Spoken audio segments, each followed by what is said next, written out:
Irmãs e irmãos, vamos abrir a Bíblia no Evangelho de Marcos, no 8º capítulo. Marcos, capítulo de número 8. Hoje eu quero ler a partir do versículo de número 27, tá bom? Marcos 8, 27. Nós vamos ver a respeito da identidade de Jesus, a identidade dos discípulos, a nossa identidade, sobre o diálogo de Jesus com seus discípulos, e em especial com a intervenção de Pedro, quando Pedro decide repreender Jesus, tem juízo nenhum, né? Nós vamos ver como essa palavra também nos ajuda a prosseguirmos com os nossos olhos fixos em Cristo. Então, Evangelho de Marcos, capítulo 8, a partir do verso 27, eu vou ler a princípio até o verso de número 30, e a gente então vai prosseguir conversando, tá bom? Se alguém quiser falar, levanta a mão, a gente leva o microfone para você, tá bom? Diz assim a palavra do Senhor. Então, Jesus e os seus discípulos partiram para as aldeias de Cesareia de Filipe, e no caminho perguntou-lhes: quem dizem os homens que sou eu? E responderam: João Batista, outros, Elias, mais outros, algum dos profetas. Então lhes perguntou: mas vós, quem dizeis que eu sou? Respondendo Pedro lhe disse: tu és o Cristo. Advertiu-os Jesus de que a ninguém dissesse tal coisa a seu respeito. Até aí por enquanto. Para o início da nossa conversa aqui nessa manhã, a palavra de Jesus questionando os seus discípulos sobre quem a multidão especulava que ele era, abre para uma conversa sobre a identidade de Jesus e, em consequência disso, a identidade dos próprios discípulos. Porque nessa conversa de Jesus, nos versos seguintes, né, Jesus ele vai trazer um ensinamento de que aqueles que querem segui-lo deve negar a si mesmo, tomar a sua cruz e segui-lo.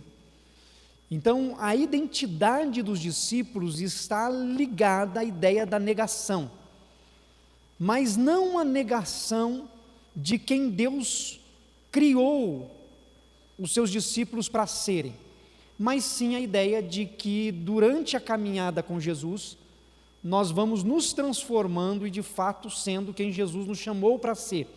O negar a si mesmo não é a negação da identidade de quem somos, mas é o reconhecimento de fato de quem fomos criados para ser. Porque durante a nossa caminhada, durante a nossa jornada, diante dos desafios, diante dos problemas, diante dos sofrimentos, das frustrações, das decepções, diante dos exemplos que a gente vivencia, e em especial aqui os exemplos negativos, às vezes a nossa identidade ela pode sendo deformada, ao invés de ser formada. E aqui quando Jesus vai dizer para os discípulos que é preciso que eles neguem a si mesmo, tomem a sua cruz e sigam, Jesus vai trazer esse ensino de fato, os discípulos entenderem quem eles são a partir da pessoa de Jesus. Então, Jesus começa essa conversa dizendo: olha, quem que o povo diz que eu sou? Né? Como é que as pessoas me identificam? Essa é a pergunta, né, de Jesus para os discípulos: quem que o povo diz que eu sou? E os discípulos respondem, né, falam: olha, tem gente aí, Senhor, que está dizendo que o Senhor é o João Batista, o novo João Batista. João Batista veio, pregou o batismo de arrependimento para a turma aí, batizou todo mundo lá no Rio Jordão, e estão falando que o Senhor é o novo João Batista. Agora tem gente que está dizendo que o Senhor é Elias, o profeta Elias, que Elias voltou, Elias está de volta entre nós, o Elias que venceu os profetas de Baal, que enfrentou o governo do reinado de Acabe e Jezabel. As pessoas estão identificando o Senhor com Elias, e tem gente que está comparando o Senhor com outros profetas aí, né? Não faltou profeta na história de Israel e de Judá, então tinha um monte, e aí cada um fazia a sua interpretação e a sua ligação de Jesus com algum dos personagens. Mas aí Jesus então fala assim, não, tá bom, entendi, eu sei o que o povo está dizendo, mas eu quero saber o que vocês pensam. Né? Tudo bem, o povo, alguns acham que eu sou Elias, outros acham que eu sou João Batista, outros alguns dos profetas, mas e vocês? O que vocês pensam sobre mim? Qual que é a visão de vocês? Qual que é a ideia de vocês? Qual que é a percepção que vocês têm a respeito de mim? Essa é a pergunta de Jesus para os discípulos. Se Jesus perguntasse para nós hoje, né? Quem sou eu para vocês? Qual que seria a nossa fala? Qual seria a nossa expressão, a nossa definição de quem é Jesus para nós? É difícil, né? Às vezes a gente colocar. Quando eu estudo, faço alguns cursos, tem as perguntas de múltipla escolha, né? Você vai lá, responda não sei o que, tal, de acordo com fulano de tal, qual das alternativas abaixo é a verdadeira. Aí coloca A, B, C, D, E. Igual as provas que o professor Roberto faz lá. Né? Tudo bem, isso é tranquilo. Mas quando você tem uma pergunta subjetiva, que você tem que escrever um texto para responder, aí você respira fundo e fala... Aí você tem que argumentar, aí você tem que citar alguém, aí você tem que escrever um texto, aí você tem que... Nossa, é um parto. Né? Porque você tem que refletir, você tem que buscar. E essa pergunta que eu coloco aqui nessa manhã, é uma pergunta que leva a gente a refletir, né? Quem é Jesus para nós? Quem é Jesus? Como que nós vemos a pessoa de Jesus? Na sua leitura dos evangelhos, como você enxerga Jesus? É interessante porque Jesus é único. Só que se você às vezes conversar com as pessoas, elas podem ter visões diferentes, leituras diferentes, percepções diferentes. Certo? Jesus é o mesmo, é o único. Só que da maneira como nós nos relacionamos com Deus, da maneira como nós enxergamos a pessoa de Jesus, o Evangelho, nós podemos ter percepções que são diferentes. Muda quem Jesus é? Não muda quem Jesus é. Mas que de fato há percepções pessoais diferentes, há percepções pessoais diferentes. Por isso que você tem igrejas diferentes. Por isso que você encontra um movimento evangélico diferente. Você entra numa igreja presbiteriana, você vai numa outra denominação, parece que você fala assim, não é possível que leia o mesmo evangelho, mas tem leituras diferentes. Isso é perceptível, não tem como a gente negar. E Jesus se vira para os seus discípulos e eles perguntam assim, quem eu sou para vocês? E eu queria que essa pergunta estivesse no teu coração nessa manhã, quem é Jesus para você? Eu devia ter trazido um monte de papel para vocês escreverem, né? Quem é Jesus para você? Pedro. Alguém quer falar? Quem é Jesus para você? Se alguém quiser, antes da gente ler a resposta de Pedro.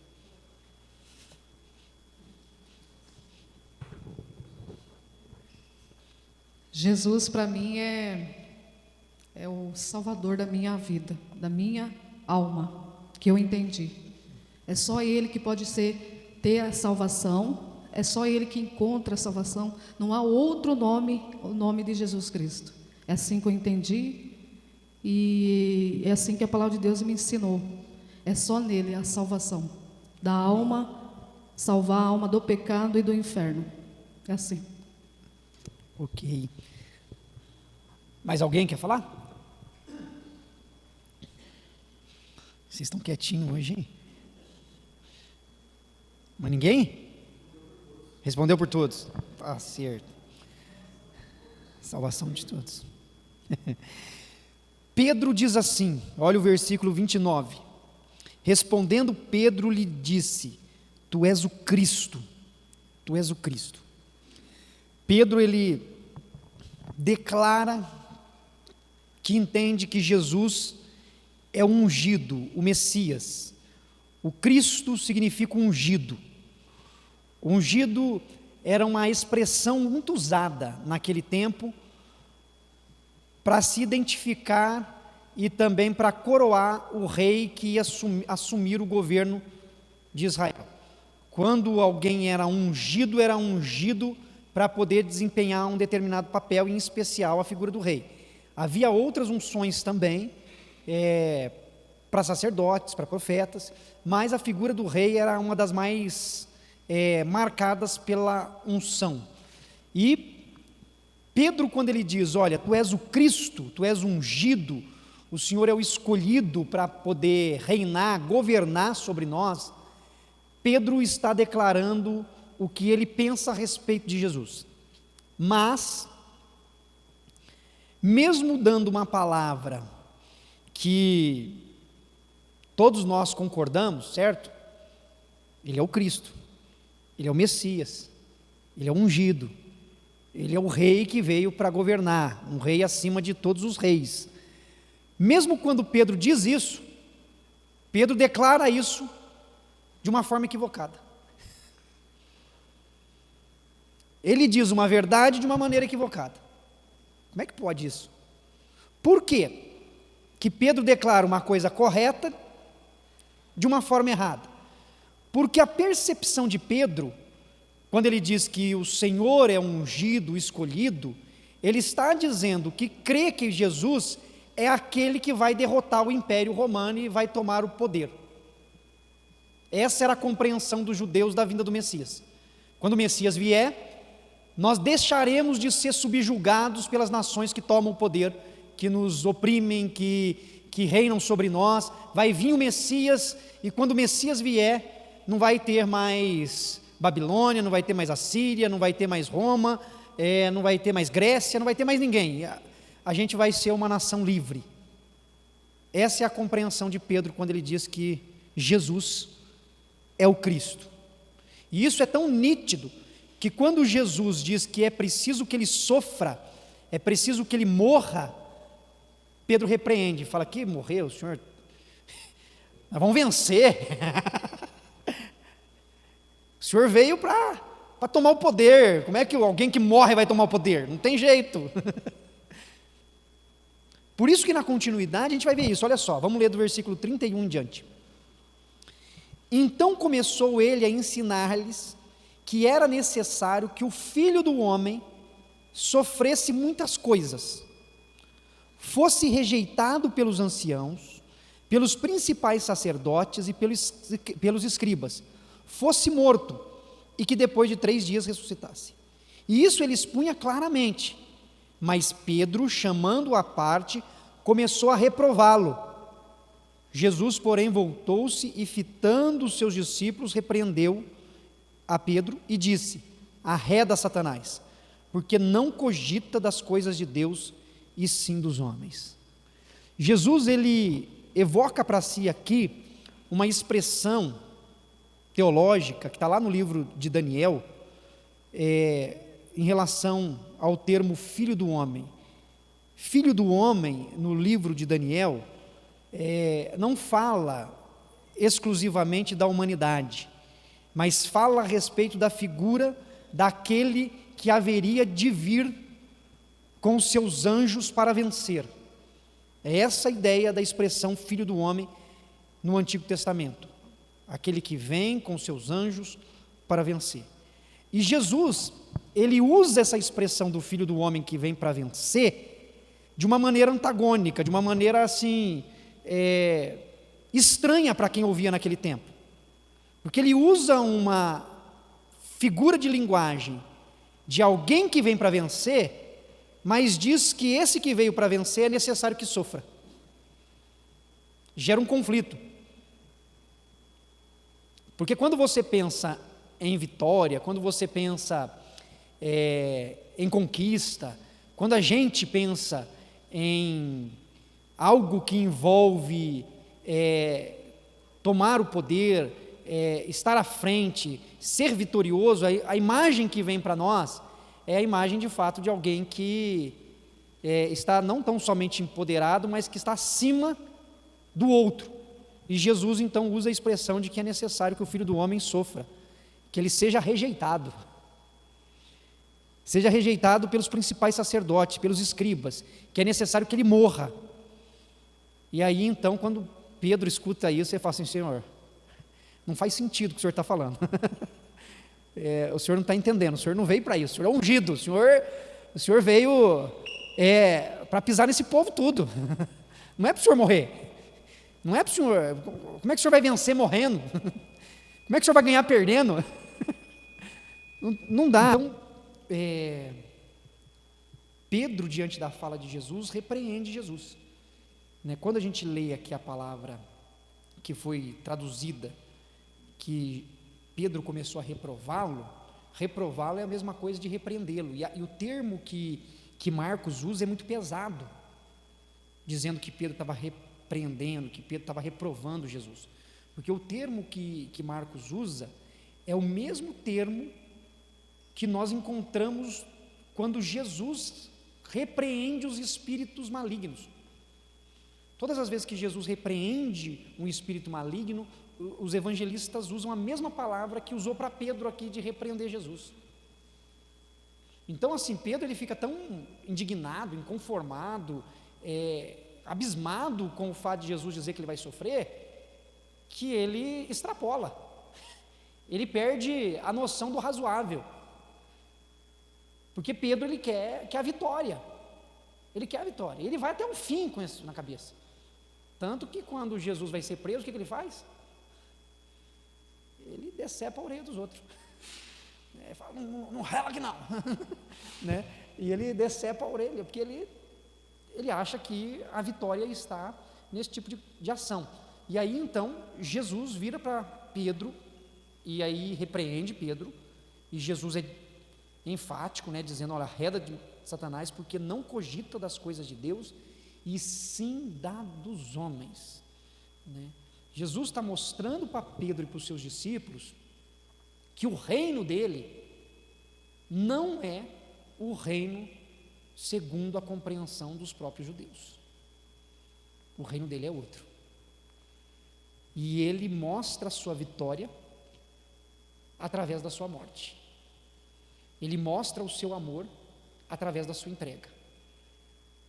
A maneira totalmente diferente de viver e de se entregar. E isso é muito profundo no texto. Por quê? Porque viver segundo os princípios de Cristo, viver segundo o Evangelho, é negar muitas coisas do nosso próprio coração para viver segundo o exemplo de fato de Jesus. E um desses exemplos, que foi o revelado por Jesus na cruz, e que nós precisamos demonstrar na nossa jornada, é o perdão. Uma das lições mais difíceis de se pôr em prática durante a nossa vida: perdoar. Jesus está ensinando a respeito de um amor incondicional. Pedro ele está com a mentalidade focada na vingança. Nos oprimiram, agora vem o Messias e é a hora da gente devolver, é a hora da gente vencer. Mas Jesus falou: é necessário que eu morra, é necessário que eu sofra, é necessário que eu seja rejeitado, porque é assim que eu mostrarei o meu amor pelas pessoas. É um amor incondicional, é um amor de entrega. A minha vitória é me entregar. A minha vitória não é se vingar, a minha vitória, pelo contrário, é pagar o preço do pecado de toda a humanidade feita contra o Pai, mas mesmo assim eu assumi para mim a dívida de vocês. Jesus toma o lugar de Pedro, o lugar dos apóstolos, o lugar dos romanos, o lugar dos gregos, o lugar dos babilônios, o nosso lugar, e paga na cruz o preço pelos nossos pecados. Ele oferece perdão ao invés de trazer vingança. E não era esse o reino que eles esperavam, pelo menos não naquele momento. E ter essa perspectiva mudada, transformada, é só pela graça de Deus mesmo, É só entendendo de maneira completa o Evangelho de Jesus. E Jesus então fala: olha, você cogita das coisas dos homens e não das coisas de Deus. Pagar a dívida. Inclusive hoje pela manhã, no livro que eu estava lendo, do Tim Keller, eu coloquei uma das frases do Tim Keller na minha mídia social, porque o Tim Keller ele trabalha com a seguinte ideia: quando nós sofremos alguma perda ou nós sofremos algum dano, nós podemos lutar e tentar buscar justiça, a busca pela justiça. Obviamente, a pessoa contra a qual nós estaremos buscando justiça, ela nunca vai enxergar de fato que nós estamos em busca de justiça. Ela sempre vai entender que nós estamos em busca de vingança. A compreensão do ser humano é essa. Se você faz algo que prejudica alguém e alguém tenta buscar justiça e se levanta contra você, você vai entender que aquela pessoa está tentando se vingar de você e não que ela está buscando justiça.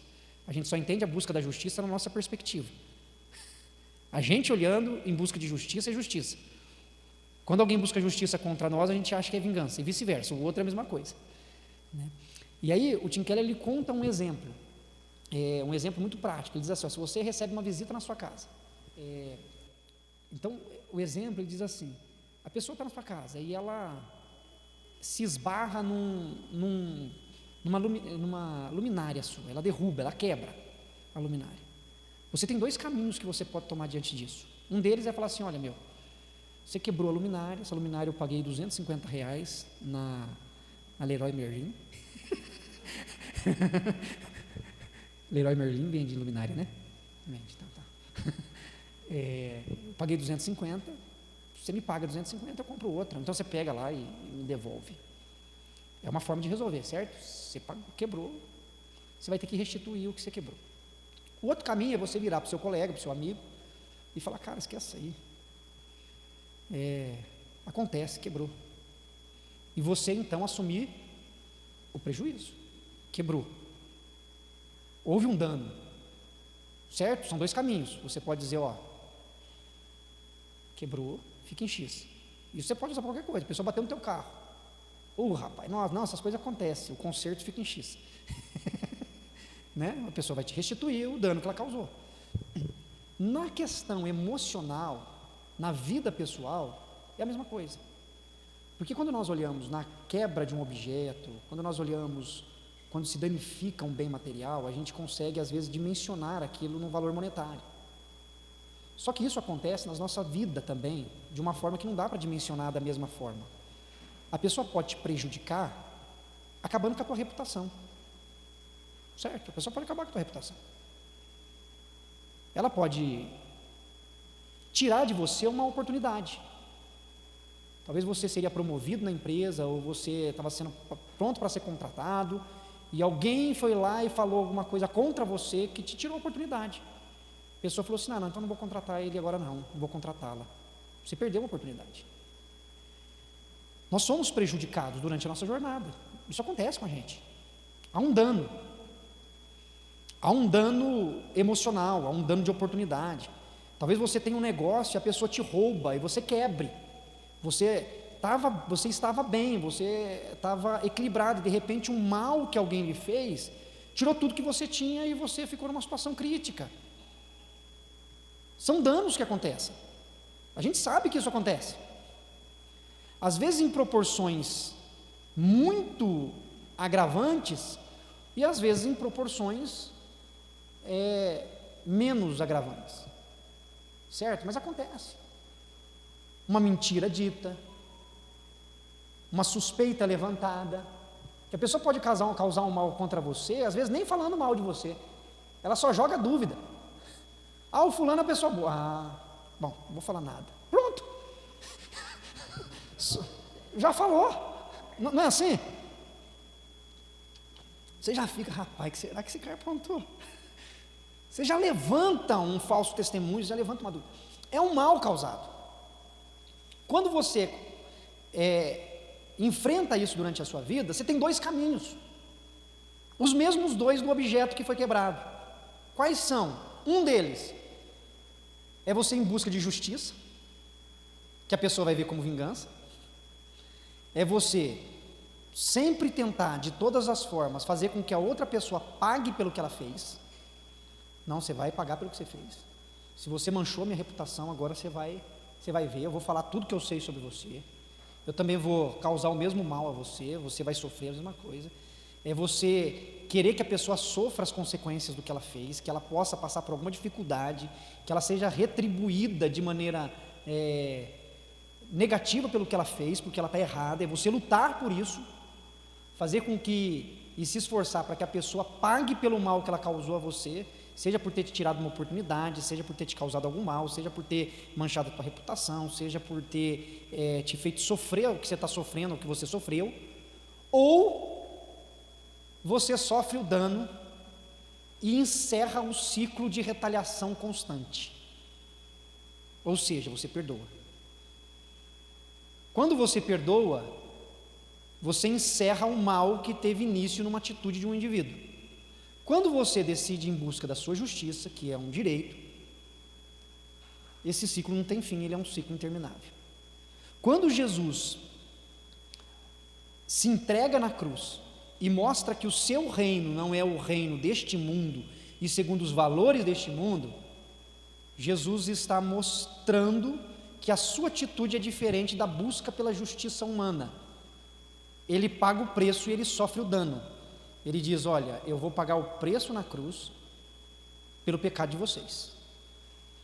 Vocês fizeram mal, porque somos nós que cometemos o mal, somos nós que erramos contra Deus, somos nós que pecamos contra Deus. Nós merecemos o castigo, nós merecemos a pena, nós merecemos a condenação, nós somos merecedores de toda essa punição, de todo esse erro. Mas Jesus chega e fala assim: eu vou sofrer o dano por vocês, vocês estão perdoados.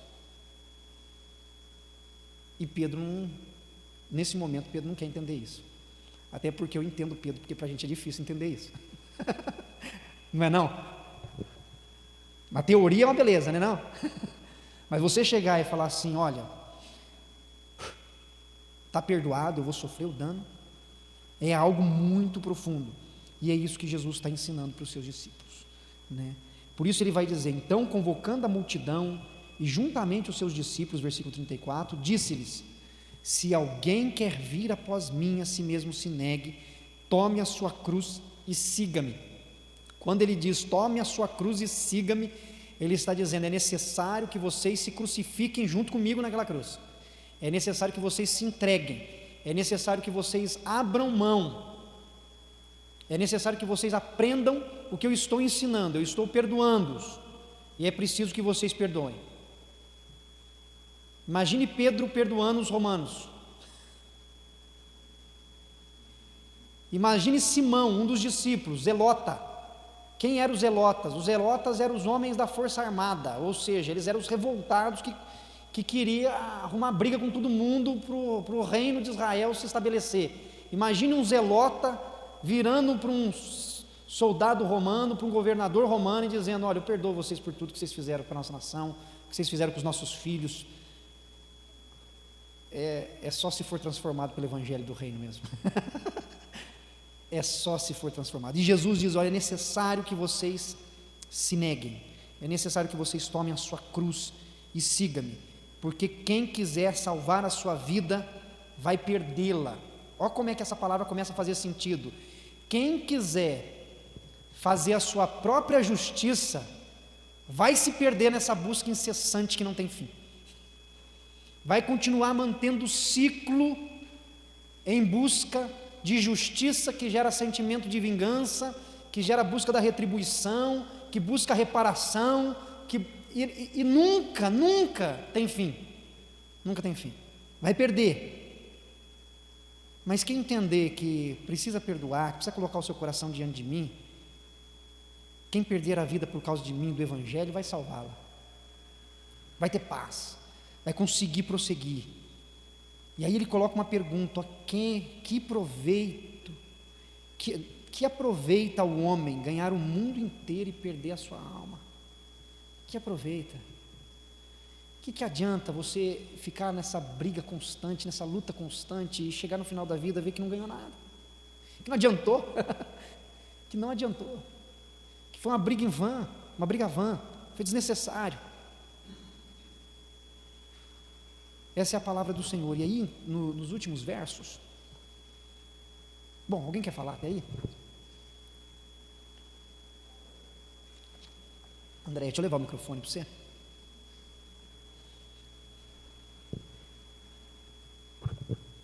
Na verdade, eu tenho uma dúvida assim, sobre o perdão. Porque às vezes você perdoa a pessoa, né? E ora para que aconteça tudo de bom na vida daquela pessoa que, de uma certa forma, te prejudicou, mas você não quer mais ter contato com essa pessoa. E aí outras pessoas falam, você não perdoou profundamente. Porque se você tivesse perdoado, você teria contato, normal, né? Como que o senhor explica assim?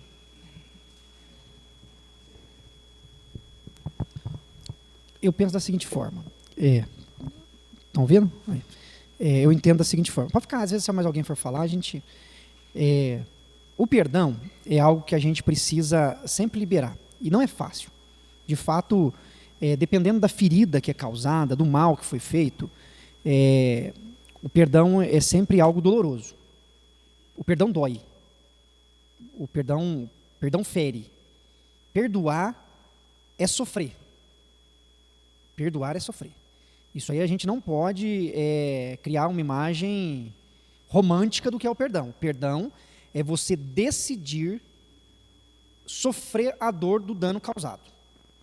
Certo? Isso é perdão. Então assim, olha, eu fui prejudicado, eu fui prejudicada, eu fui ferido, machucado, e eu vou assimilar isso, conviver com isso. Isso é perdão. Por isso que foi o que Jesus fez na cruz.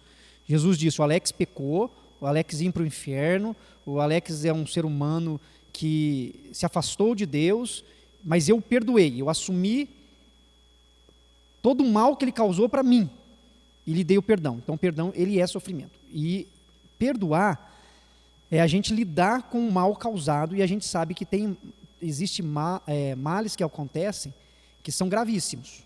Por exemplo, pegando de coisas mais simples do cotidiano a coisas graves. Você pode ser prejudicado por uma mentira que te atrapalhou no trabalho. Você pode ser prejudicado com uma oportunidade que você perdeu.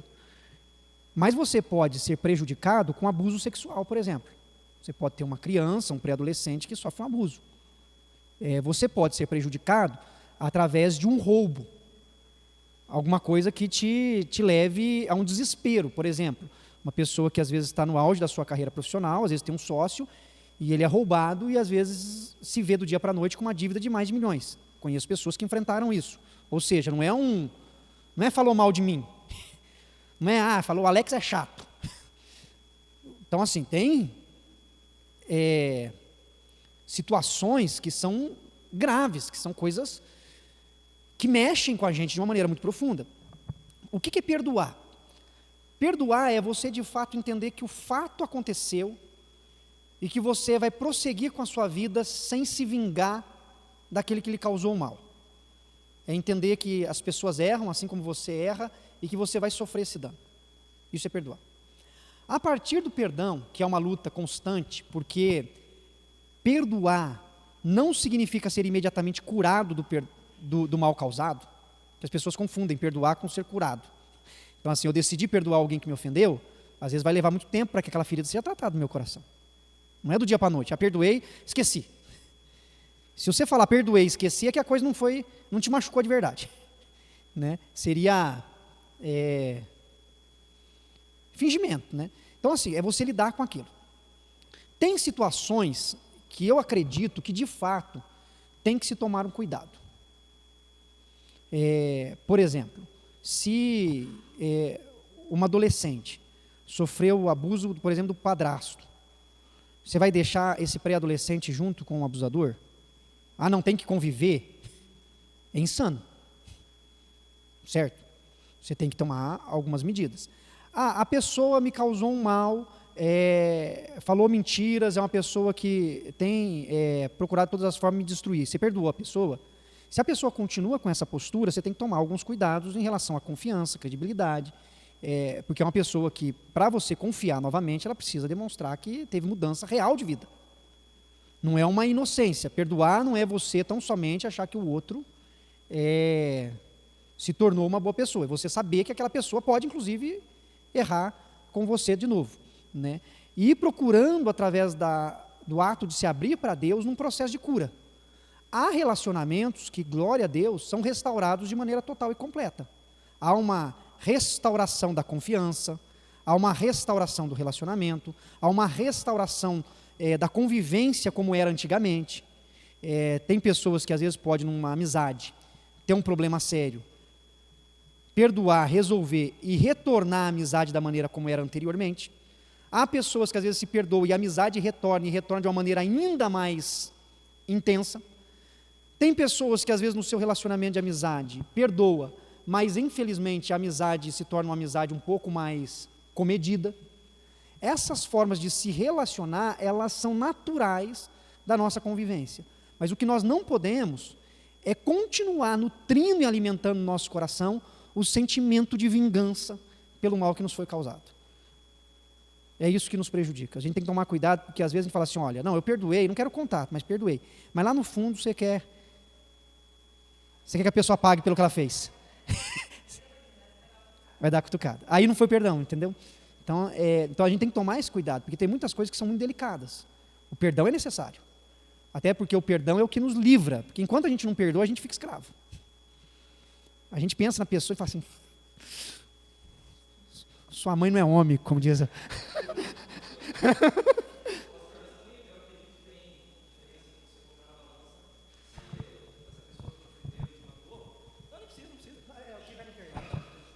Eu acredito também que o caso do perdão, você tem que colocar na balança em relação à pessoa que te magoou.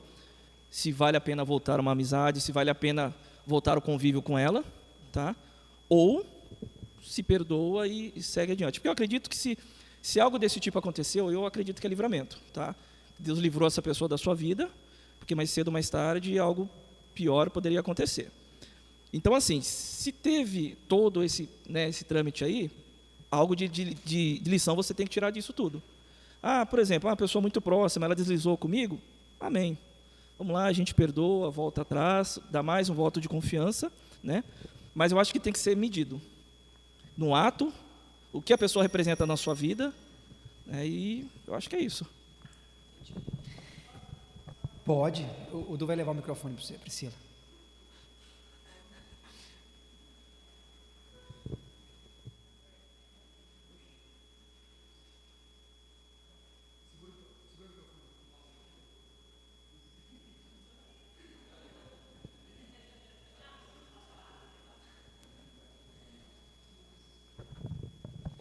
Pastor, nessa questão aí, é muito complicado. Eu concordo com o que o Du comentou em relação às balanças. Mas e se a gente parar para pensar como Cristo? Imagina se ele fosse colocar na balança toda vez se vale a pena nos perdoar ou não. Então, assim, o meu ponto de vista, minha oração diária é para que eu tenha um coração misericordioso com o meu próximo, assim como Cristo tem comigo. Porque, assim, eu peco uma, às vezes eu peco duas, às vezes eu peco três, e é um processo de evolução constante. E Ele me perdoa todos os dias. Então, assim, a minha oração diária é essa, que eu consiga olhar para o meu irmão com a mesma misericórdia que Deus olha para mim. Porque eu sou pecadora, falha, e Ele me perdoa todos os dias. Então, eu tomo muito cuidado com essa questão da balança também. Mas eu acredito no processo de evolução diária, de que às vezes a gente tem que colocar mesmo na balança, ver se vale a pena ou não vale, mas eu procuro ver esse outro lado também da misericórdia de Deus comigo todos os dias da minha vida.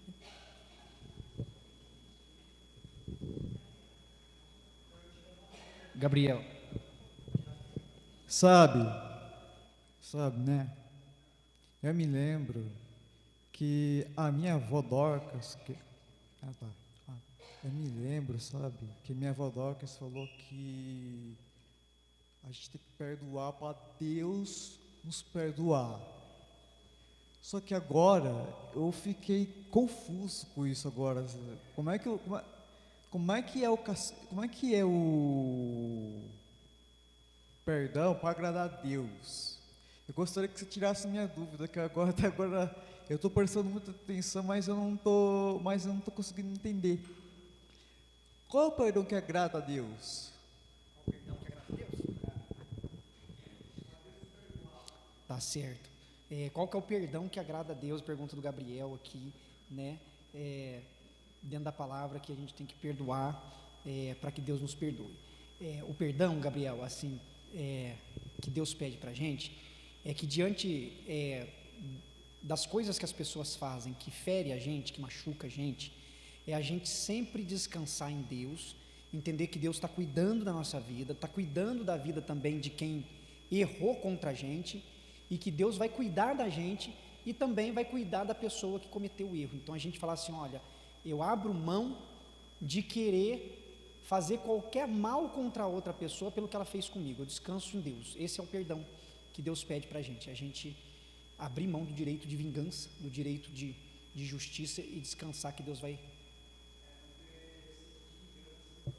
Exatamente. Gente, quando a gente volta nesse assunto semana que vem. O tema do perdão, ele é sempre algo que mexe com a gente, porque para nós é muito fácil a gente falar em sermos perdoados, mas é difícil a gente falar em nós perdoarmos, não é não? Ser perdoado é um privilégio, perdoar é um sacrifício. Né? E Deus, ele nos convida a isso, né? Nos convida ao perdão. Então que Deus nos dê sempre sabedoria. Existem ciclos na nossa vida, né? Ciclos que se fecham. E uma das coisas, não vou conseguir entrar em cada uma das falas que nós tivemos, mas assim, a percepção que eu tenho em relação ao perdão e a necessidade de perdoar e as ofensas que a gente sofre, é que nada, absolutamente nada escapa ao controle de Deus, mesmo diante da maldade humana. Então Deus permite que situações difíceis aconteçam, por mais incompreensíveis que elas sejam para nós, para Deus moldar a gente também, Deus nos ensinar, Deus trabalhar com o nosso caráter, trabalhar com o nosso coração, trabalhar com a nossa vida. Tem coisas que a gente vai aprender, amadurecer, desenvolver, muitas vezes através do sofrimento, através da perda, através da ofensa, por mais que isso nos doa. Mas é Deus trabalhando com a gente, é Deus moldando a gente. E quando a gente aprende de fato a perdoar, e Deus pela graça dele vai restaurando relacionamentos quebrados, Deus vai fazendo milagres, porque tem situações que as pessoas podem vivenciar, que para perdoar e posteriormente às vezes retornar até um vínculo, né, como foi a pergunta da Andréia, pode ser restaurado, pode ser retornado, pode, qualquer situação pode, mas só pode se houver perdão e milagre de Deus, porque senão não tem como, né? A gente às vezes trabalha com alguns conceitos de perdão dentro de coisas rotineiras, corriqueiras, mas tem situações que nós enfrentamos que não está no ordinário, são situações do extraordinário, são situações que são extremamente complexas, que não tem como você dar a resposta pronta. Sabe aquele negócio de, não é assim, ponto, acabou? É muito fácil, eu vejo pastores, eu vejo livros, é assim, ponto. É porque ele não viveu. Não é não? Na teoria tudo é simples, mas na vivência tem coisas que são muito profundas. Mas para todas essas há uma solução, a mesma solução, e é Jesus Cristo, que sem Ele não tem como ter perdão e não tem como ter restauração. Amém? Vamos orar? Senhor eterno, nós te agradecemos, ó Pai, por essa manhã, obrigado por esse tempo, obrigado pela vida de cada irmã e irmão que pôde compartilhar, refletir, pensar. Deus, eu sei que o tema dessa manhã que o Senhor trouxe para nós é um tema que reverberará durante esse domingo, às vezes até durante a nossa semana, pensarmos a respeito das lutas que passamos, das situações que enfrentamos. E Pai, que nós possamos nos lembrar que nós precisamos negar a nós mesmos, tomar a nossa cruz e segui-lo. Que possamos fazer isso, Pai, na força e no poder do Teu Espírito. Ajuda-nos, cura as feridas do nosso coração, cura as feridas da nossa alma. Se há entre nós situações difíceis, complexas, que precisam ser perdoadas, pensadas, restauradas, trabalhadas, nós colocamos diante do altar do Senhor, ó Pai, reconhecendo que só o Senhor pode nos ajudar. Sê conosco, ó Pai, e abençoa-nos. Obrigado pelo perdão do Senhor oferecido a nós em Cristo Jesus, em nome de quem nós oramos. Amém. Amém.